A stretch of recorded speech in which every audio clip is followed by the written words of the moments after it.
Hello, it's me, it's Wolfram, and today I bring to you the first of the matchup guides that I wanna be doing. My intention is to be covering all the matchups slowly but steadily, and then I will try also to make a more generic guide on how Zorga works. I know I should have probably have started with the generic one, but I want to put so much information there that I'm struggling to get it finished, but it's fine. It will pay off once I get it done.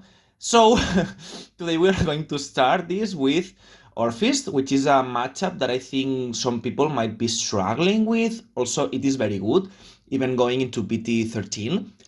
Um, I know probably the deck will be seen a bit less because the new decks and those are very popular, so people want to play new things. But I think it's a very good deck that should be still be seen. So let's cover it. Let's cover it here. Also, let me know in the comments if you find the information useful and you like the videos. If you like the videos, you can press the like button. That would also tell me that you like them. Let's get into it. Um, for starters, that's the summary for the video. We will be doing first a comprehensive understanding of how Orfist works, because I think understanding what the opponent is doing and how, and what are the strengths and the weaknesses of the deck are very important to know, and especially to understand, because that's what gives you a good comprehension of what you should be doing, right? So first we will see that strengths, weaknesses, what are our tools to face the pairing, and then we will display all those reasonings into the matchup guide itself. We will disclose at every stage of the game what are the ways we can play the game in our advantage, and trying to understand which games we should try to close fast and what games we should try to stall by damage denying. Okay, which is actually pretty complex to do because it requires some foresight.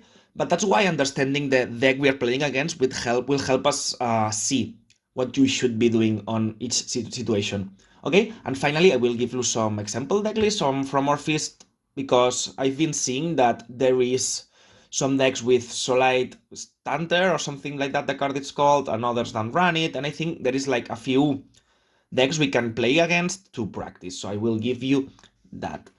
Okay, now moving forward, we get started with the strengths of the deck. I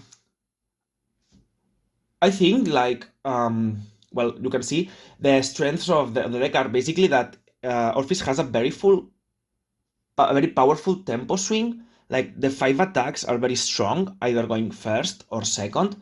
But the fact Orfist can be very very bursty, right? They can, if they personal right first, they can basically delete you.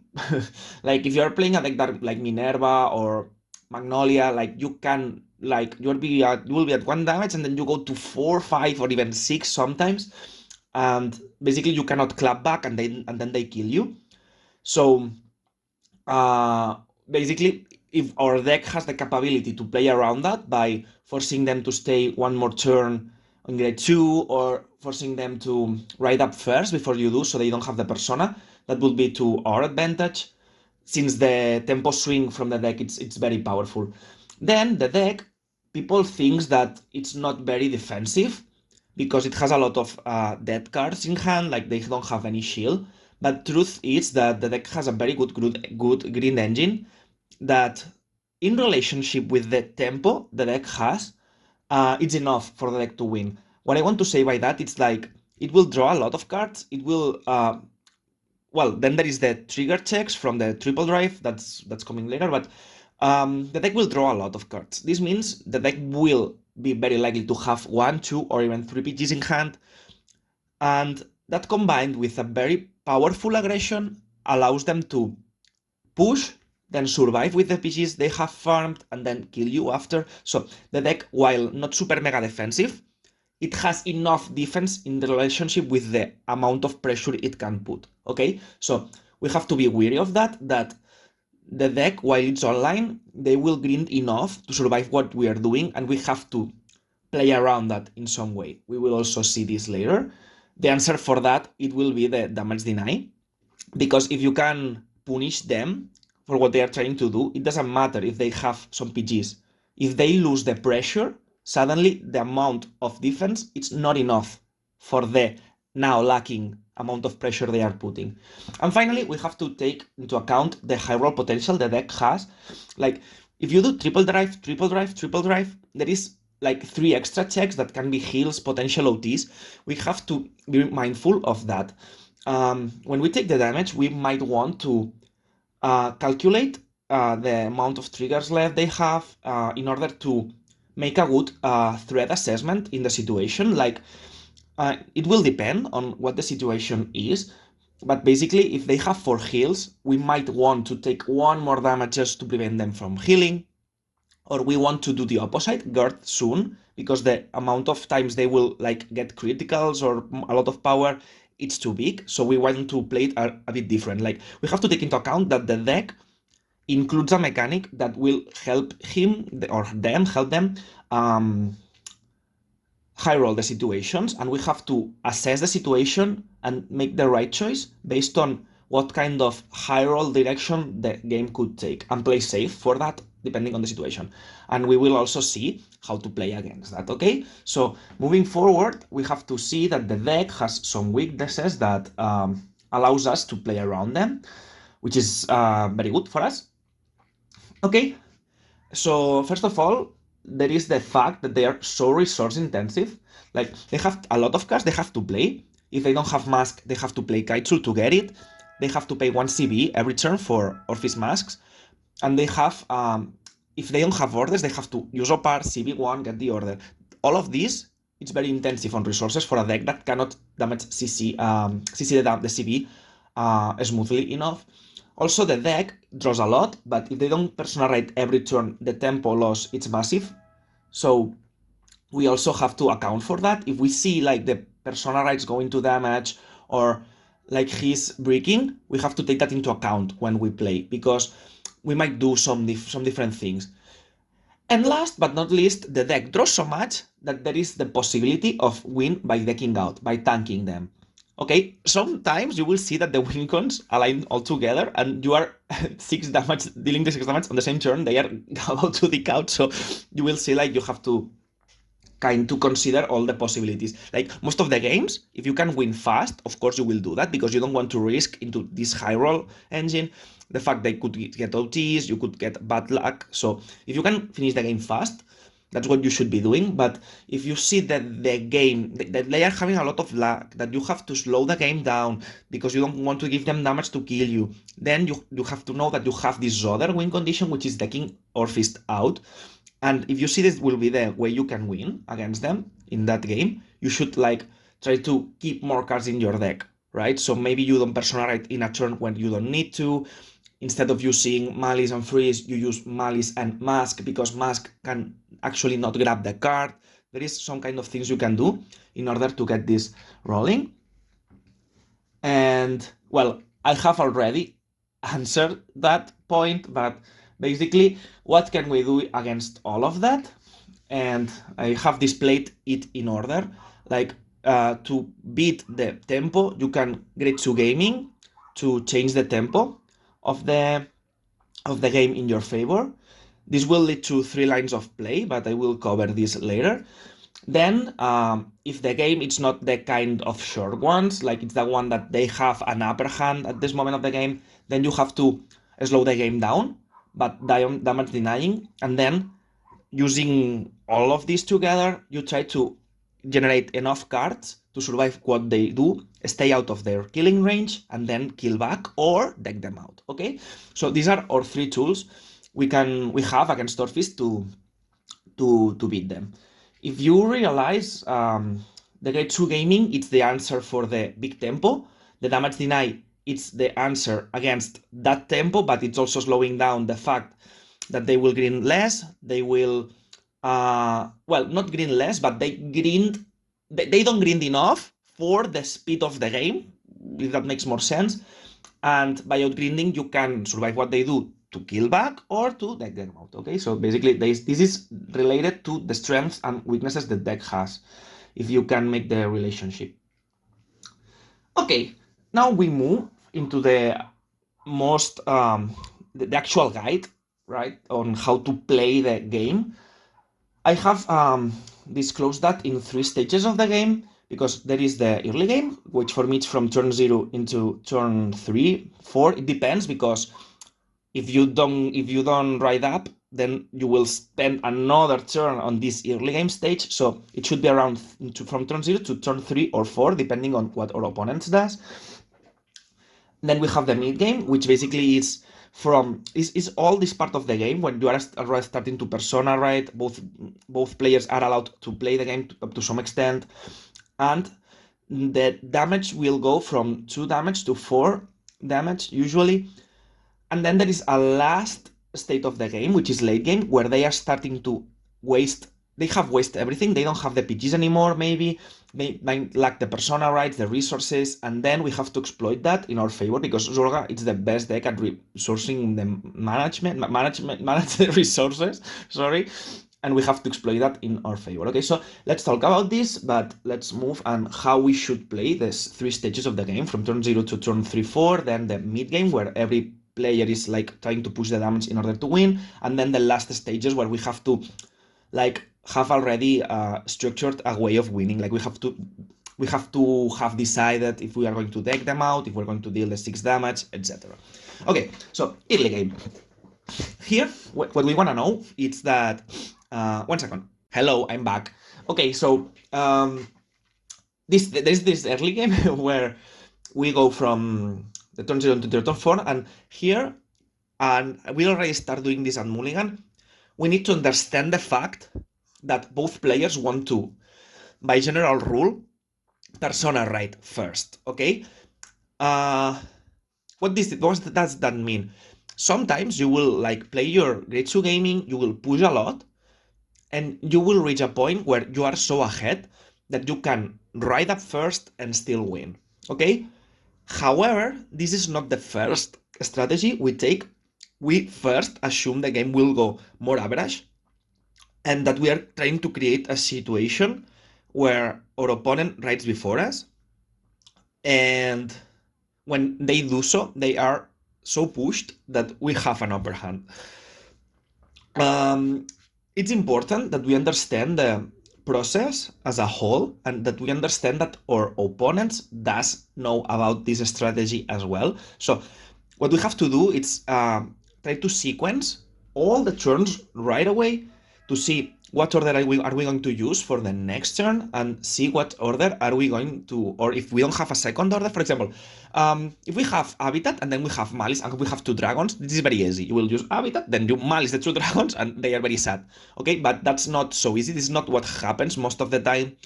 Some of the time you have to actually use your great ones to swing, you have to call the Shadow Cloaks to swing, you have to like make a good relationship on how you call the board in order to make the pressure, but also being aware that your opponent can answer back. What would happen, for example, if you call the 2 shadows and they call you swing, they get a defensive, your attacks do not pass because you are 10Ks, and then they call their 2 great shoes and they attack onto your rear guards. Okay, let's say your first turn 2 it's doing that because you went first, and then they answer that by damage denying you and killing your 2 cards. Okay? Then you cannot keep up with the grade 2 gaming because they have answered your strategy, right? They killed your cards and you cannot play. You don't have dragons. Okay? So what I want to say about that is that this strategy should be played. It's not just as easy as 3 laning every time.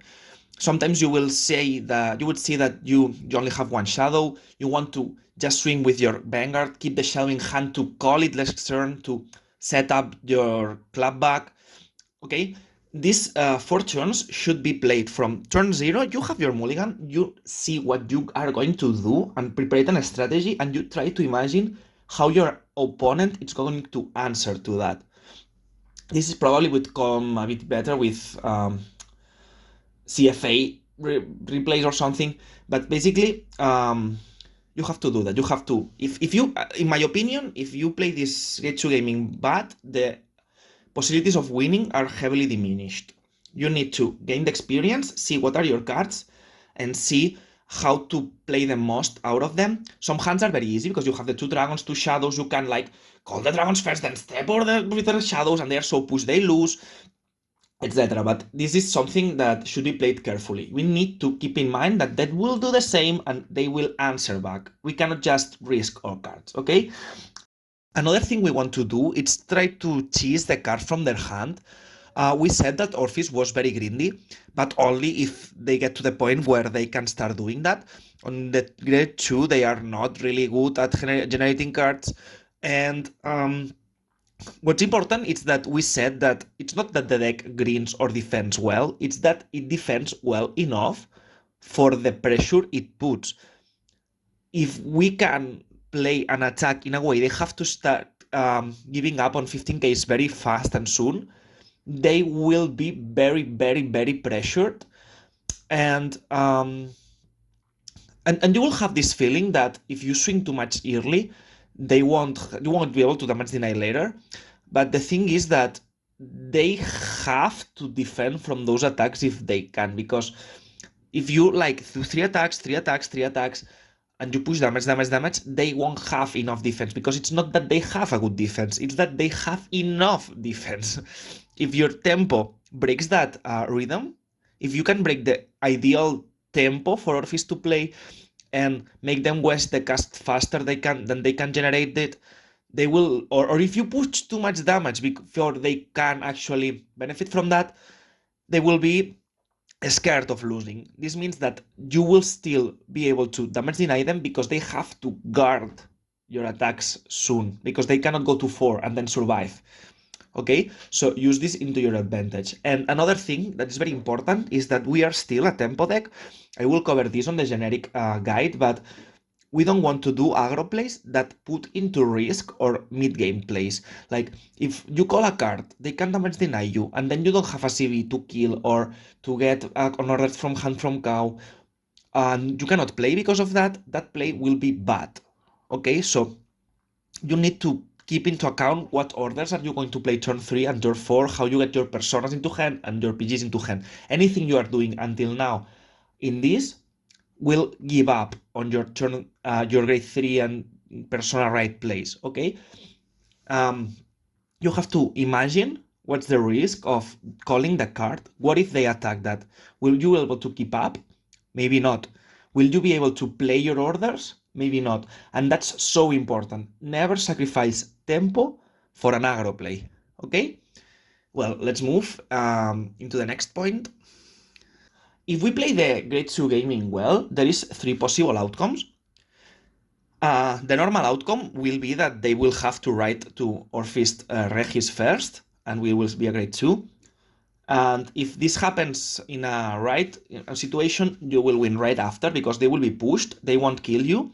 You will write up, persona right, use skill, kill them. Okay, this is what you want to happen. You want to push them a lot, force them to write up. Then there is the second scenario where you went so ahead that you could actually afford to write to Zorga masks before they do write their Orfist masks without persona right, and you will still win because the tempo is such in your favor in such a way that you are so strong and that will kill.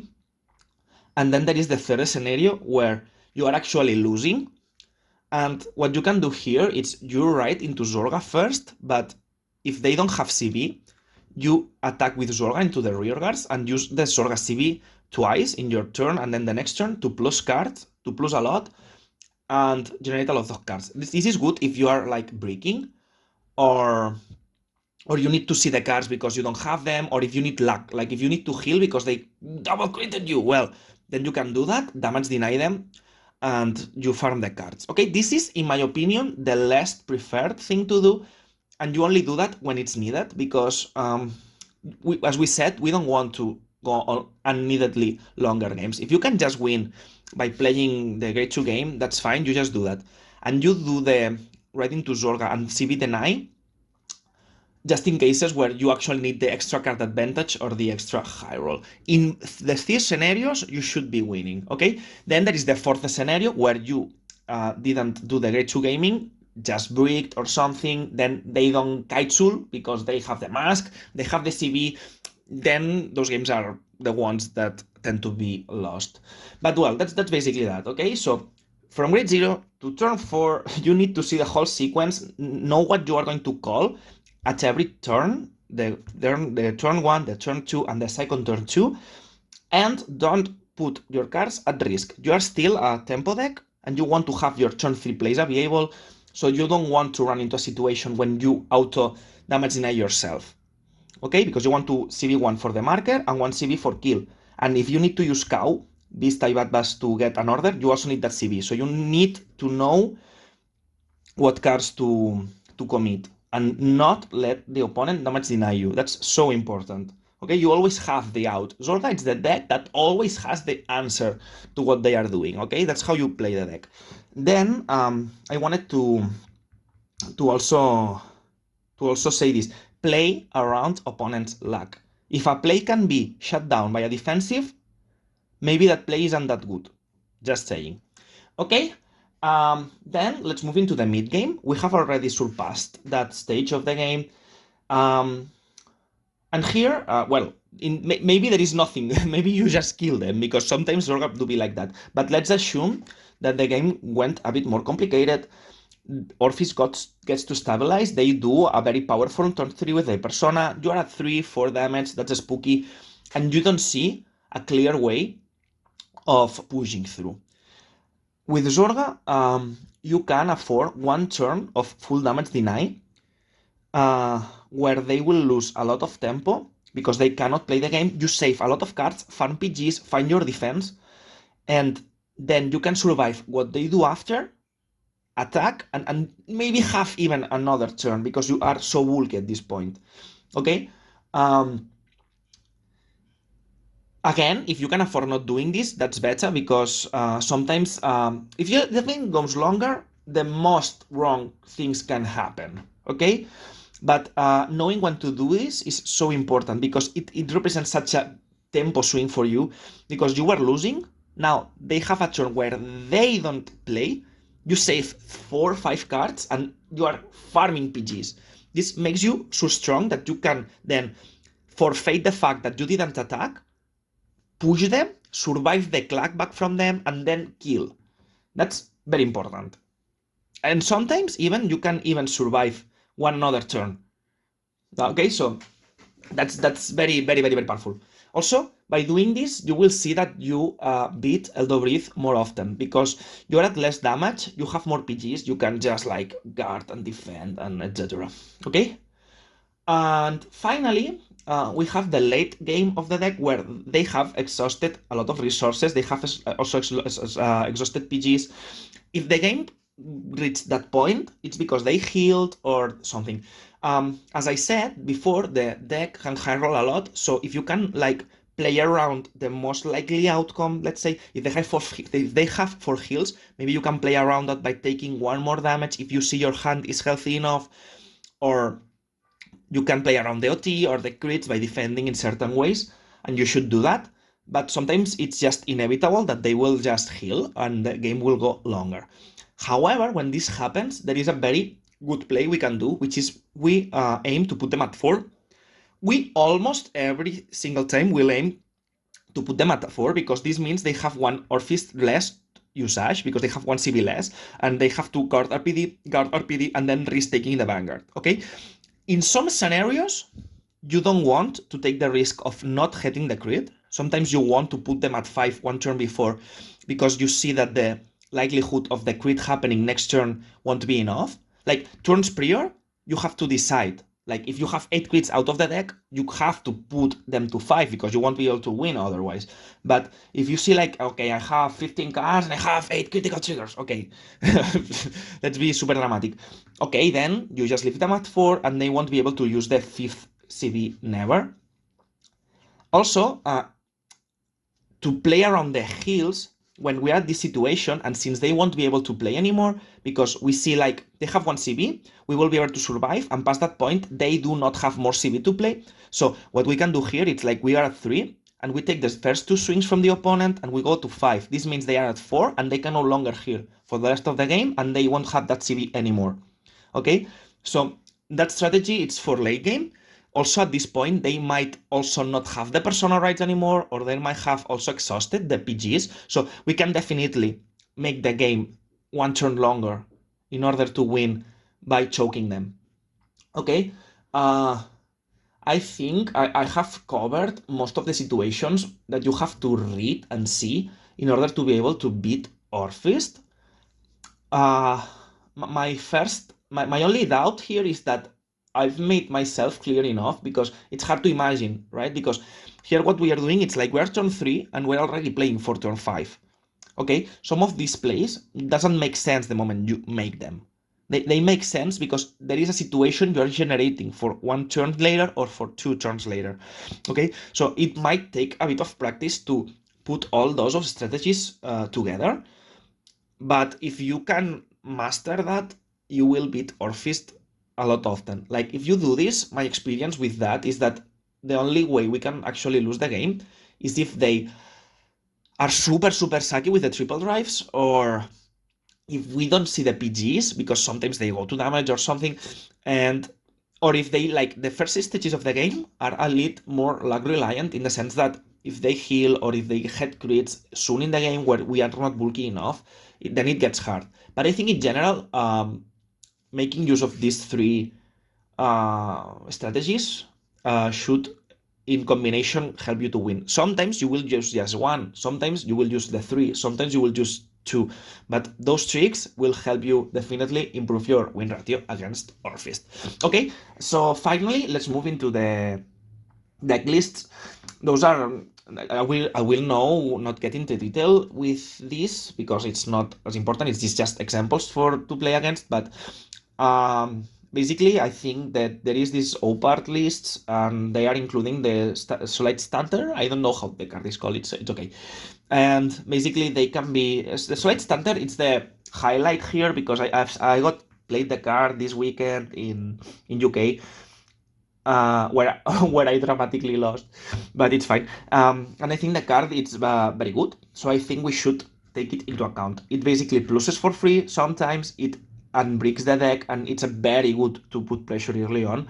So we want to expect at least 2 copies on the deck, and that's basically it. Also, like, there is the no standard list. Some of them have topped, and some others run Gurunder. I'm not a fan of Gurunder myself, so I think I would go ahead and just practice versus the list that has a standard, because the card is so good that I would expect it every time. Alright, so I hope you find this useful. I know there is a lot of information to take here, and I maybe do not explain it the best, but I hope this helps you. If you have any question, please let me know on the comments, and I will help you. Okay? Well, hope you enjoyed. Have fun and see you soon. Also, if you like play these weeks and you find this useful and now you win more, let me know in the comments, because I will be happy. Well, now, yes, see you soon. Bye bye.